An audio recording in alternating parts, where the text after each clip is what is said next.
Hello everyone and welcome to Online Help Guide.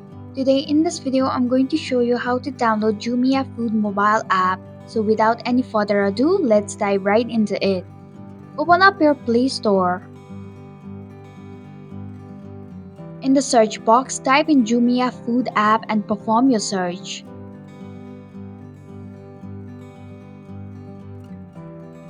Tap on the Jumia Food application.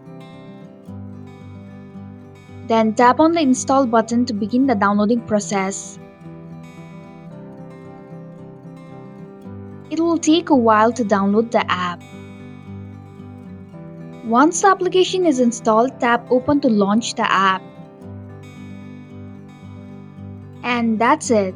Thank you for watching the online help guide. I hope this video was helpful. If it was, please hit the like button and comment if you have any questions or feedback. Also, if you are new to our channel, please subscribe and hit the bell icon so that you don't miss our upcoming videos.